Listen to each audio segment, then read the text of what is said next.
Salam əziz dostlar, xanımlar və bəylər, mən sizi salamlayıram.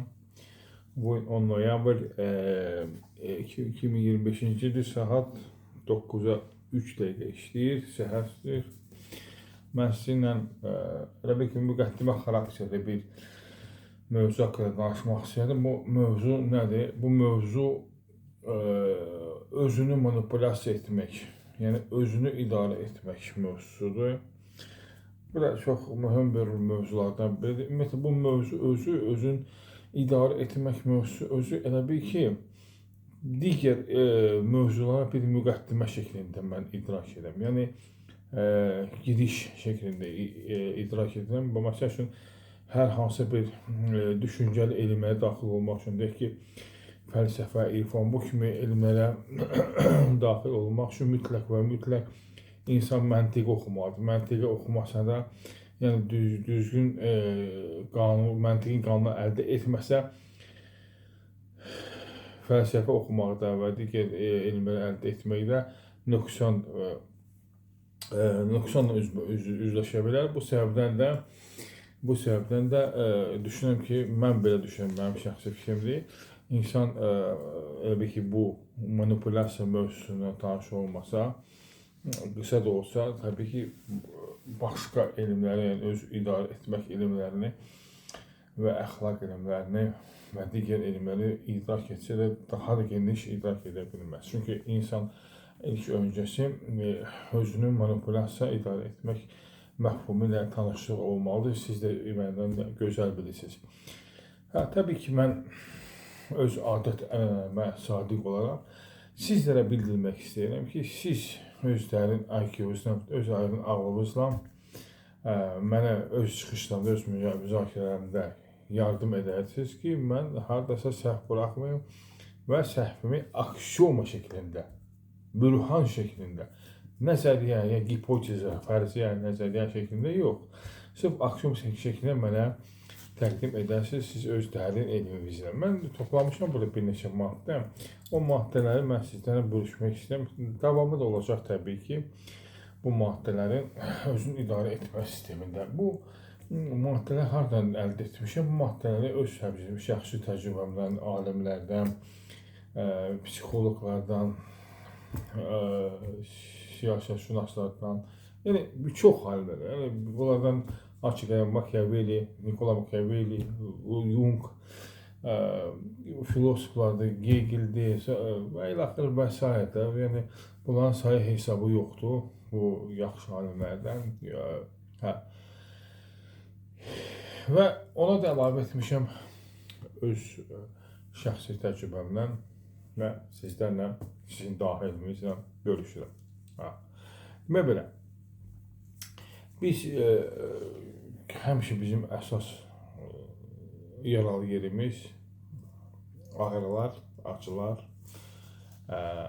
təbii ki, problemlər və ilaxır və s. Amma mən qeyd etdim, biz bilmirik ki, bir əsas məsələ ki, biz bilmirik ki, bu problem, bu ağrı, acı olmasa, biz heç bir vəclə, heç bir çalışsaq belə, yəni bir növ məhv olaraq zülmətə düşərik. Bu problem, bu ağrı, acı bizim elə bir ki, sizə sözüm bir uçurumdan qalxmağımız deməkdir. Uçurumdan yüksəkliyə qalxmağımız deməkdir. Çünki uçuruma biz özümüzü salırıq və oradan qalxmağımız deməkdir.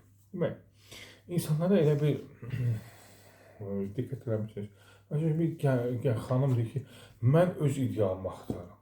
Mənim normativlərimə uyğun olmalıdır. Mən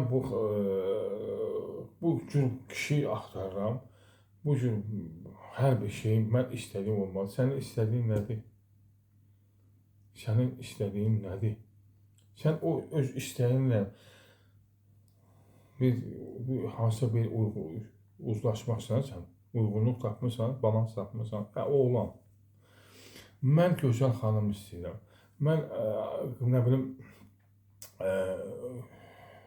mənə xidmət edən, bəs sən onun xidmətində durma hazırsan, bəs sən onun təminat etməyə hazırsan, ya orta yaşlı ailə başları kişi, Bəs mən hansı yolla olsun mən arvadıma, uşağıma, ailəmə pul gətirməliyəm. İstəyir cinayət yolu, istəyir digər yollarla. Bəs sən bunun arxasında o övlad yediciliyin, o cinayət pulları, rüşvət, oğurluq pullarının arxasında sonrasında nə baş verəcəyini bilmirsən? Və yaxud ki, mövdar qadınlardan deməli bunlar heç bir sahib deyil. Mən misal gətirirəm, ümumi misal gətirirəm. İstəyir ki, kasıbdır, ehtiyacı var, hansısa bir yollara əl atır, hansı bir qanuna zidd olan yollarla, yəni digər əxlaq şeylərlə təmin edir, yaxud da işdə məmurlarla, riyaset heyətinə və ilaxır. Yəni bunların heç bir şeyə dəxli yoxdur. Bu ümumi misal üçün deyirəm. Hə, yaxud ki, qocalar, artıq yaşlanmış insan olanda, artıq yaşlanmış insan təbii ki, mən düşüncəmdə, çünki uşaq olurlar da, uşaq olmanın səbəbi, hər bir yaxşı insan uşaq olma səbəbi keçmişinin doğru özünü idarə etməsindən irəli gəlir. Əgər mən özümü sahibi olsam, hər bir halda mənim qocalığım, mənim ölümüm çox rahat şəkildə gedəcək. Yox, əgər ki, mən özümü sahibi olmasam, mütləq mən rəzalət, fəlakətə məhruz olacam. Demək, təvazu və təkəbbür. Bu maddələr bölmüşəm, o ilə danışıram. Təvazu və təkəbbür. Mən bir tanışım var. Həmişə də ondan tanışıram, müzakirə aparıram, aparırdım. Ona dedim ki, həmişə sən təkəbbürlü olmaqsan. Deyir, mən təkəbbür ola bilmirəm. Mən özümü çəkə bilmirəm. Mən özümü yuxarıda qalxıza bilmirəm. O mənə belə cavab verirdi. Hə, üzrə bir təkəbbürlə təvazıya bir tərif verim. Ondan sonra davam edeyim mövzuna, o şəxslə bizim diyalogumuzu. Təkəbbür odur ki, sənin hər hansı bir əlində sosial statusun olsun. Vəzifən, pulun, axmaq da olsun, fərq eləməz. Axmaqsan, fərq eləməz. Pulun var, statusun var, özünü çəkirsən dağ başına, başqasının özündən aşağı sarı tutursan. Ya hər hansı, hətta mən görmüşəm qardaş, fəhlədir. Heç bir dəyəri yoxdur. Amma özünü çəkib qalxır dağ başına. Qardaş, sənin heç nə yoxdur, nə təkəbbürün yoxdur. Yəni, təkəbbürün hər kateqoriyası var da, özünü, bir şey yaraşıqlı olmayasan belə, hər hansı bir statusu məxsulasan, yenə də hər bir bəsli, hər bir elementdən özünü çəkəsən, başqasını aşağı tutasan. Bu təkəbbürdür. Təvazu, bütün bunlardan ixrac olub, yəni uzaq olub, sırf, necə izah edim, sırf özünü sadə tutasan, sırf özünü hamısından belə bir yüksək tutmayasan, təvazu ondan ibarətdir. Mən qısa bir xarakteristika verirəm. Amma bir də var bu maddi aləmdə, bir var mənəviyyat aləmdə. Əsas da bizim mənəviyyat aləmimizdə, Hətta İslamda mən oxumuşdum ki, dinləmişdim bir şey. İndi bilməm nə qədər doğru, mən dindar deyiləm. Mənim heç bir teoloji savadım zaten belə bir şey yoxdur. Sadəcə mən belə bir hədis eşitmişdim ki, təkəbbürün qarşısında təkəbbürlü olmaq ibadətdir. Təkəbbürün qapağında təvazükar olmaq cinayətdir.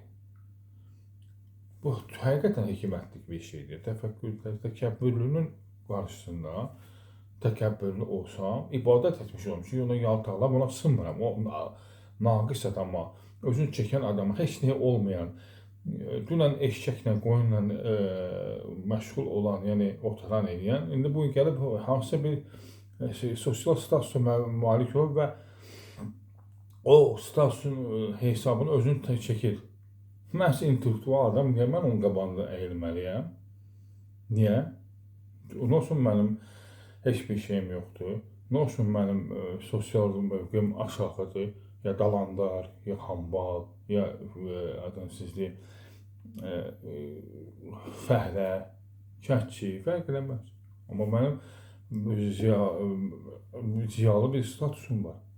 Zəka, elm, həqiqətə reallara doğru baxmaq. Niyə mən o təkəbbürün qarşısında başımı endirməliyəm aşağı? Bunlar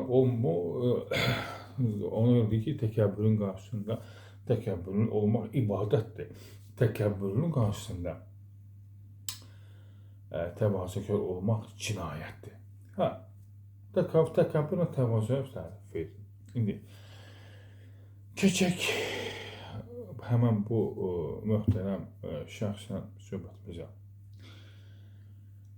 Dedim ki, mən sənə demirəm ki, sən bu maddi, sənin bu maddi dünyada, məhz sənin bu maddi dünyada özü çəkəsə yuxarı, yox. Sən mənəviyyat dünyasında ayrılmışsan da, mənəviyyat dünyasında özün öz istəyinlə, öz hərəkətinlə, öz çalışmağınla mənəviyyat dünyasında ayrılmışsan. Almışsan, məsəl üçün, mənəviyyat dünyasında nur vücudu, başqası mənsə almışam mənəviyyat dünyasında yırtıcı vücudu. Sən nursan, fəqət mən yırtıcı. İndi sən mənə təvazö göstərsən mənəviyyat dünyasında, təbii ki, mən yırtıcı da ondan istifadə edib səni parçalayacağım da, başqa yolum yoxdur da.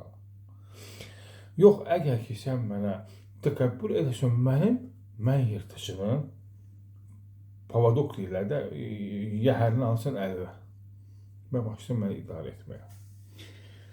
Nəysə, keçək məqsədə. Bu, hələ ki, giriş sözlərdən biri idi. Məsələn, dedim ki, mövzu özü girişdir.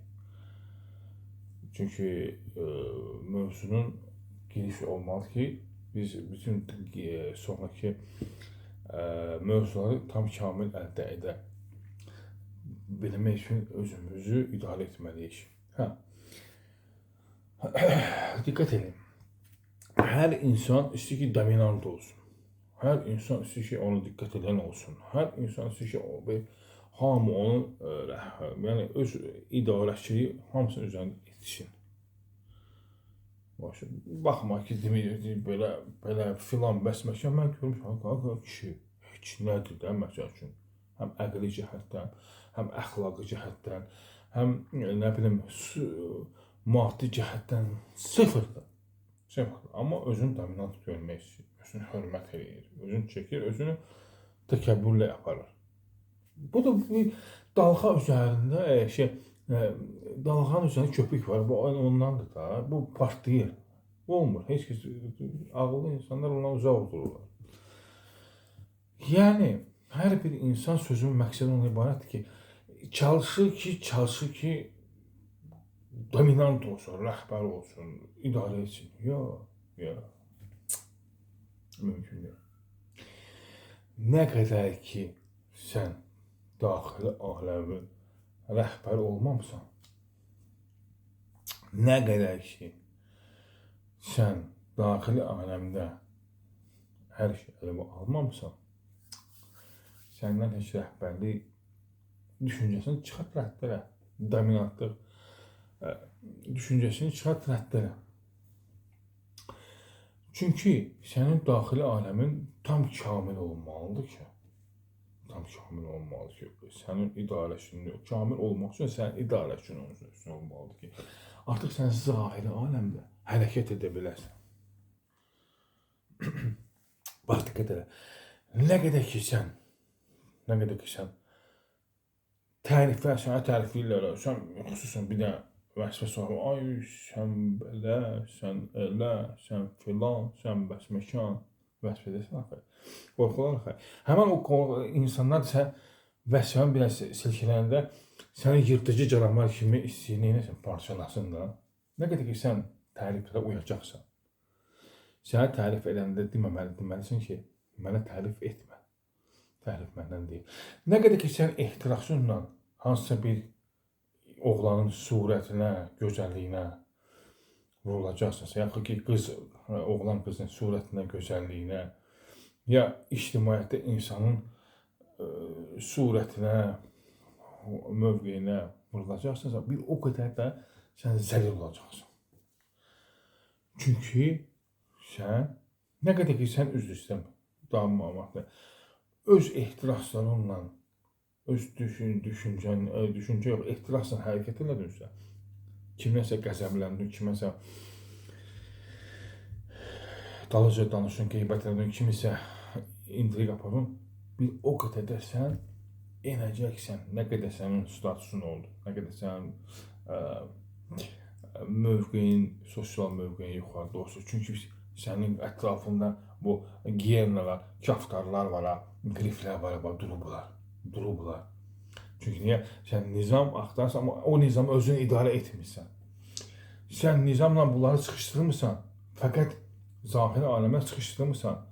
Amma o zahiri aləmdə sıxışdırdığın nizamı sən özündə tətbiq etməmirsən. Sən xəyallarda yaşayırsan. Bir dənə mənim ağatlı oğlanım, ya bir dənə mənim gözəl xanımım, ya hardansa oğurluq edeyim, ailəmə, uşaqlarıma aparım. Ya bir də ki, hansısa bir məmurla bir şey, ilavə bu kimi ünsürlər haqqında sən düşünürsən. Halbuki sən özünü idarə etməlisən ki, bütün hamı sənə tabi olsun.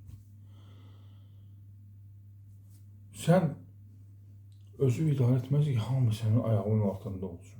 Onun üçün də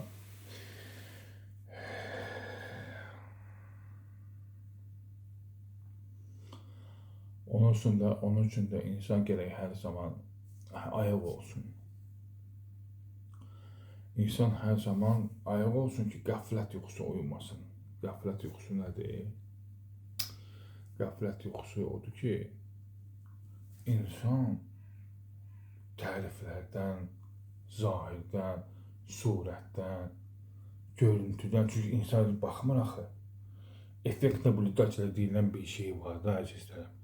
Diqqət edin, effekt nablüdatelə müşahidə edən insanın effekti. Kimsə maddə ilə şey deyir, adını sizə. Bax, mən fəqət mənə baxıyorum, Allah qoca kişidir də, ya filan kəs öldü getdi də, ya ahıl adamdır da, düzdür, yox. Məndə elə bir şey yoxdur. Məndə qocalıq deyilən məfhum yoxdur. Məndə ölüm deyilən məfhum yoxdur. Amma bu anlayışlardan mən uzağam. Çünki bu, mənim alətim olduğu üçün bu anlayışlardan uzağam. Məndə var məfhum, kamal və əksi. Progres və reqres. Kamal və tənəzzül. Məndə bu var. Məndə qocalıq, məndə ölüm deyilən bir məfhum beynimdə yoxdur. Və onu da mən inkar edirəm xüsusi dəlillərlə, həm məntiqi, həm fiziki dəlillərlə. Baxın, həm ölümün növləri, ölüm birisi 3 növdür. Kliniki ölüm, bioloji ölüm, bir molekulyar ölüm. Həm biologiya, fiziologiya ilə, kimya ilə, fizika ilə və həm də məntiqlə, dəlillə, fəlsəfə ilə ispat edə bilərəm. İşim o da yox, söhbətin mövzumuna getmir. Söhbətin mövzumuna gedir ki, bunları hamısı əldə etmək üçün, bu həddə çatmaq üçün, ali həddə çatmaq üçün insan daxili hakim olmalıdır. Ondan sonra zahirdə, yəni maddi dünyamızda, sizdə yox, bir anlayış üçün yox, maddi dünyamızda hərəkət edə bilərsiniz. Əks halda hərəkətimiz boş şeydir. Hamısını at qırağı. Hamısını at qırağı. Sən öz daxili aləmi və reputasiya verməlisən. Sən öz daxili aləmi zənginləşdirməlisən. Sənin reputasiya olmasa, amma dünən deyildim mən, bir adamla söhbət edirəm. Sən elə bir ki, şeydə ki, bu dəniz okeandasan, o okeanda ucu bucağı yoxdur. Sən okeandasan, bu okeanda ucu bucağı yoxdur. Bu okean ucu bucağını tapmaq üçün sənə lazımdır navigator. Sənə lazımdır navigator. Çünki navigatorsan, sənin hərəkətin sıfırdır. Navigatorlar da çoxdur. Hansı ki, səni qayaya aparıb, səni məhv edir. Sənin gəmi var. Sən əsl naviqatoru əldə etməlisən, o əsl naviqatorla sən hərəkət etməlisən. Əsl naviqatorda nədir? Özünü idarə etmə təlimatı. O təlimatı da ancaq Allahdan ala bilərsən. Təmiz, saf, göstərilən Normativ olan Allahdan. Hər kəs bəlkə Allaha çox təqdim edir. İşim yoxdur. Əks halda naviqasiya əldə etməsin, sənin gəmin məruz olacaq məhvə. Bu danılmaz bir faktordur. Özün idarə etmək üçün də sənə nə lazımdır? Özün idarə etmək üçün, özün idarə etmək bir dəfəli deyil, adına razı çay ol, bir dəfəli çay olar, işirsən getdi, yo. Özün idarə etmək hər dəfə, hər zaman, hər an sən məşqli olmalısan və mübarizə olmalısan və savaşçı olmalısan. Bunlardan biri olmasa, sən bir gün belə öz idarə etməni, özünlə idarə etmə məşqini yerə qoysun, bu həmən sənin zahir aləmində bir üzə verəcək. Həmən sənin zahir aləmə bir üzə verəcək. Odur ki, sən daim, hər gün, necə səhər durmursan, sən məsəl üçün, ibadət elədin, namaz qıldın, bütün qida prosedurlarını və yaxud da ki, idman prosedurlarını, ondan sonra iş prosedurlarını, ondan sonra istirahət prosedurlarını, ondan sonra ailənə söhbət prosedurlarını və əlaxı və bütün hamısı bu gündəlik olur da. Gündəlik pozulanda nə olur? Səndə artıq xaos pozulur, nizam pozulur, xaosa gəlsən. Bax, həmən bir daxili aləmini idarə etmək məşqi də gündə olmalıdır. Sən gündə özünlə məşq aparmaq ki, mən özümü hansı üslubla, hansı yolla mən özümü manipulyasiya etməliyəm. Yalnız o zaman özünü manipulyasiya edəndən sonra, yalnız o zaman sən ixtiyarın var ki, maddi aləmdə hərəkət edə biləsən. Yəni o zaman sən icazən var ki, maddi dünyada hərəkət edə biləsən. Yoxsa maddi dünyada hərəkət edəsən, elə bil ki, sənin süqutun ola bilər. Çünki sən yanlış hərəkətdə, yanlış addımlar gəlsən. Maddi dünyada elə bir dünyadır ki, əzizlərim, mən belə düşünürəm. Sözün diqqət edin. Mənim sözlərim mənə aiddir. Sözə heç bir aidiyyəti yoxdur. Sadəcə mən belə düşünürəm, mənim effekt nabliqasiya deyirəm. Effekt nabliqasiya nə deyim? O sözümü tamamlamadım, qısaca onu tamamlayacağım. Effekt nabliqasiya ondan ibarət ki, mən dünyanı necə görürəm, o cürdə mən onu qəbul edirəm. Bir var dünyanı görürəm, effekt nabliqasiya deyirəm də. Yəni müşahidənin effekti üzrə Rusca dedim sizə. Müşahidənin effekti nə qədər ki, mən dünyanı, mən öz maddi, məhdud düşüncələrlə müşahidə etdiyim, nə qədər ki, mən öz ideal yarımı axtardım, nə qədər ki, mən öz oğurluq pullarla dolandım, nə qədər ki, mən məmurluq, rüşvət olmamalıyım, bir o qədər də mən işim mütləq qul statusunda olacaq, ağa statusunda yox. Nə qədər zəngin olsam da, ağa statusunda yox, qul statusunda olacaq. Çünki nə üçün? Ağa olmaq üçün mütləq insan birinci öz ağası olmalıdır. Öz ağası olmaq üçün hər bir şey öz tabəşinə götürə bilir. Çünki nə üçün öz tabəşinə götürə bilir? Ona görə öz tabəşinə götürə bilir ki, artıq o xaos aləmindən qədəm qoyur nə aləminə? Qədəm qoyur nizam aləminə. Nizam aləmində hərbi dəqiqlikdir. Nizam aləmi hərbi dəqiqlikdir. Çünki o döyüş meydanıdır. Nizam aləmi, yəni disiplin adamı aləmi, özünü idarə etmək üçün disiplin aləmi döyüş meydanıdır. Bu döyüş meydanında sənin ixtiyarın yoxdur səhv buraxarsan. Çünki sənin hər bir səhvin sənin məhvin deməkdir. Bilirsiniz, nə demək istəyirəm? İnsan hər bir səhvi döyüş meydanıdır, o məhvi deməkdir. O insan heç bir ixtiyarı yoxdur. Nə qədər sən güclü strategi qur, güclü strategi yarat, onu tənzimlə, elə filan, bəsməkən hamısı boş şeydir, boş şey. Hamısı boş şeydir. Çünki sən özün sahibi deyilsən. Diqqət elədin. Nə qədər ki, sən özün sahibi olmaq üçün sənin strategi tulla gəlsin, taktik tulla gəlsin.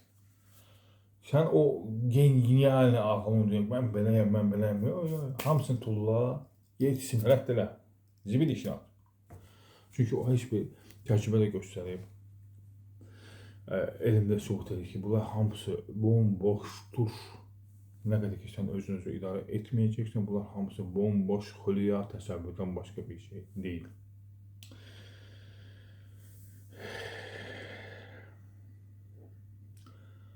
Bugünə bu qədər gözəl insanlar, şərafətli şəxsiyyətlər, ali dərəcədə olan, ali məqamda olan fəzilətlər. İnşallah gələn də söhbətlərimizə davam edərik. Mən sizə minnətdaram. Çox sağ olun. Sağ olasın.